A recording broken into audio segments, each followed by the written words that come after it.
মিক্সিতে চাল গুঁড়া হয়ে গেছে। তারপরে এই দেখো, দেখেছো আমার শাশুড়ি মা চালটাকে গুলিয়ে বসে পড়েছে সাদা পিঠা বানাতে আমাদের চুলার পাড়ে।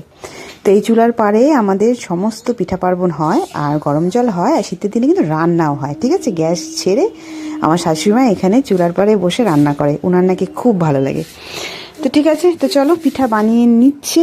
আর পিঠাটা কি দিয়ে তোলে সেটাই তোমাদেরকে আজকে আমি দেখাবো। মানে কেউ হয়তো ওইটা দিয়ে তোলে না, কিন্তু আমার শাশুড়ি মা পিঠা ওটা দিয়েই তোলে। তো দেখার জন্য ভিডিওটা পুরো দেখতে হবে। এটাতে তো সাজগুলো বড় বড়, ইয়েগুলো বড় বড় বড় বড় হয়, পিঠাগুলো বড় বড় হয়। এইটা বড় বেশি করে দিলাম, যে বড় বড় করে দিছি, ছোট দিলে ছোট হইব।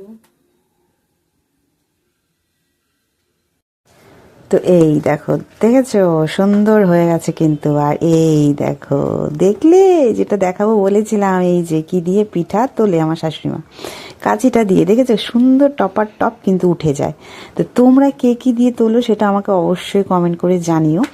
আমি তো দেখিয়ে দিলাম আমাদের কি দিয়ে তোলে। এই যে কোনো সমস্যাই হয় না, হাতেও লাগে না, আর সুন্দর উঠে যায়। এই কাঁচিটা দিয়েই আমাদের যতবার এই সাদা পিঠা বানানো হয়, তোলা হয়। তো ঠিক আছে, তো তোমাদের কাছে বলে দিলাম আমি আমাদের কি দিয়ে তোলে, তোমাদের কি দিয়ে তোলে সেটাও তোমরা আমাকে জানিও। কি সুন্দর টপাটপ উঠে যাচ্ছে, দেখো কোনো সমস্যাই হচ্ছে না। তো চলো ভিডিওটা এখানেই শেষ করব। কেমন লাগলো অবশ্যই জানিও, ঠিক আছে? আর ভালো লেগে থাকলে কি করতে হবে সেটাও জানো। আর এই যে সাদা পিঠাগুলোকে এখন দিয়ে দেবো দুধের মধ্যে, আর ওদিকে তো আমি করেছি পায়েস। তো এটাই হলো আমাদের সংক্রান্তির পিঠা, ঠিক আছে? তো চলো ভিডিওটা এখানেই শেষ করছি। টাটা।